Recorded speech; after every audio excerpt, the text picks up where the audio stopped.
भाजपा की राष्ट्रीय कार्य समिति के बाद अब हिमाचल प्रदेश कार्य समिति की बैठक काफी अहम होगी। 4 व 5 फरवरी को ऊना में होने जा रही इस मीटिंग में विधानसभा चुनाव में लक्ष्य से चूक पर चिंतन करने के अलावा आगे की भूमिका का निर्धारण किया जाएगा। साथ ही में सरकार के जन विरोधी निर्णयों का पुरजोर विरोध किया जाएगा और जहां सहयोग की जरूरत होगी वहां पर सहयोग करेंगे। ये बात बीजेपी के राष्ट्रीय अध्यक्ष सुरेश कश्यप ने विशेष बातचीत में कही। विधानसभा चुनाव के बाद प्रदेश कार्य समिति की ये पहली बैठक होने जा रही है। हालांकि चुनाव में जिस लक्ष्य के साथ चले उसमें कामयाबी नहीं मिल पाई। इस पर मंथन किया जाएगा और अगली कार्य योजना को अंतिम रूप दिया जाएगा। आगामी लोकसभा चुनाव को पार्टी ने रोड मैप तैयार कर कार्य भी शुरू कर दिया है।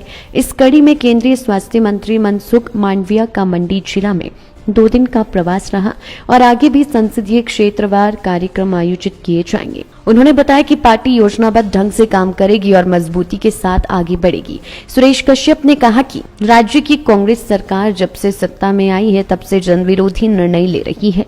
आते ही डीजल पर 3 रुपए वेट बढ़ाकर जनता पर बोझ डाल दिया गया, जबकि 9 रुपए सरसों के तेल पर बढ़ाए हैं। ऐसे में महंगाई को लेकर कभी भी हो हल्ला करने वाली कांग्रेस आज खुद महंगाई का बोझ जनता पर डाल रही है। सत्ता में आते ही 10 दिन के अंदर ओपीएस बहाल करने का दावा किया था। घोषणा जरूर कर दी है, लेकिन 45 दिन बाद भी नोटिफिकेशन जारी नहीं की जा सकी है। यही हाल महिलाओं को हर माह 1500 रुपए देने के वादे का है। राज्य में 32 लाख महिलाएं हैं, लेकिन सरकार 8 लाख महिलाओं को ही ये आर्थिक सहायता देने का दम भर रही है।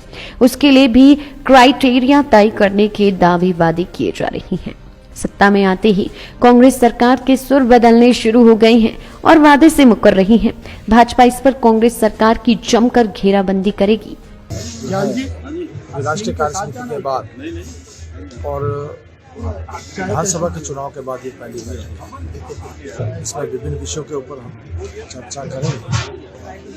आगामी दिनों में पार्टी किस प्रकार से आगे बढ़े और क्योंकि जो लक्ष्य लेकर चले थे उसमें कामयाबी नहीं इस बार मिल पाई, तो नई भूमिका में भारतीय जनता पार्टी विपक्ष की भूमिका में हम कार्य करेंगे और हर उस कदम का विरोध करेंगे जो कि आम जनता के खिलाफ है। हर वो निर्णय जिससे कि आम जनता को नुकसान होगा विरोध करेंगे। बाकी जहाँ तक सहयोग की बात है हम सरकार के साथ सहयोग करेंगे, लेकिन जन विरोधी निर्णयों का हम पुरजोर विरोध करेंगे। भारतीय जनता पार्टी मजबूती के साथ एक विपक्ष की भूमिका में काम करेगी। लोकसभा चुनाव आ रहे हैं सर, तो किस तरह की तैयारी है?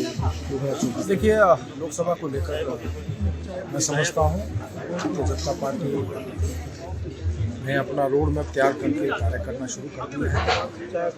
अभी हमारे केंद्रीय स्वास्थ्य मंत्री मनसुख भाई मांडविया जो कि लोकसभा प्रवास कार्यक्रम के तहत मंडी में पिछले कल और आज उनका 2 दिन का प्रवास मंडी संसदीय क्षेत्र का है। आज पिछले कल भी उनके कार्यक्रम थे और आज भी कार्यक्रम है और इसके बाद उनका दिल्ली जाने का कार्यक्रम है। बहुत सारे ऐसे कार्यक्रम हैं जो कि आगामी समय में हम इसी दृष्टि से करेंगे।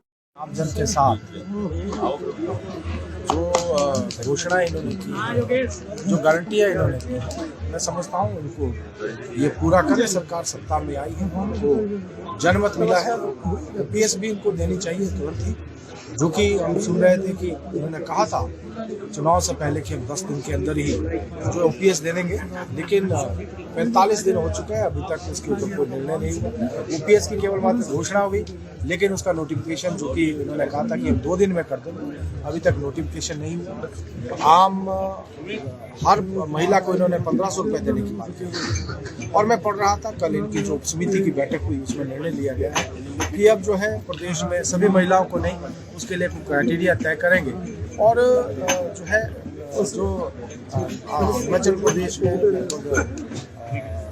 32 लाख के करीब महिला है, जिसमें कह रहे हैं कि हम मात्र 8 लाख एक परिवार से एक ही महिला को देंगे और उसमें भी बहुत सारी जो है किंतु परंतु इन्होंने रखा है। लेकिन जब वोट की बारी थी तो इन्होंने ऐसा कोई बात, ऐसा कोई उस समय कोई ऐसी बात इन्होंने नहीं रखी, लेकिन सत्ता में आते ही जो इनके सुर बदलने शुरू हो गए ओपीएस को लेकर भी और 1500 रुपये लेकर भी, 1500 रुपये जो महिलाओं को देने उसकी बात भी है। इन्होंने कहा था कि हम प्रतिवर्ष 1 लाख युवाओं को रोजगार देंगे। अभी मैं देख रहा था, इन्होंने कहा कि हम 20,000 युवाओं को इस साल रोजगार देंगे। अर्थात जो इनकी कथनी और करनी इसमें बहुत बड़ा फर्क है। जिस प्रकार से इन्होंने वैट बढ़ाकर जो है आम जनता के ऊपर महंगाई का बोझ डाला है। 3 रुपए डीजल के ऊपर बढ़ना मतलब हम समझ सकते हैं कि किस प्रकार से आम वस्तुओं का जो रेट है इजाफा हुआ है। तो इन्होंने जहां ये चुनाव से पहले महंगाई की बात करते थे और महंगाई का ढिंढोरा पीटते थे, पूरे देश भर में राहुल गांधी जो भारत जोड़ो यात्रा पे निकले हैं, वो सबसे बड़ा मुद्दा उनका महंगाई होता है। लेकिन प्रदेश की सरकार यहाँ पर वैट बढ़ाकर जो है आम जनता के ऊपर, हिमाचल प्रदेश की जनता के ऊपर, और सरकार बनने के तुरंत बाद वैट बढ़ाती है, डीजल के ऊपर 3 रुपया बढ़ा देती है। खाने का तेल, सरसों का तेल, जिसके ऊपर इन्होंने बहुत ज्यादा उपचुनाव में भी और विधानसभा के चुनाव में भी बहुत ज्यादा जोर शोर से इस बात को उठाते थे, आज 9 रुपया उसके ऊपर इन्होंने इजाफा किया।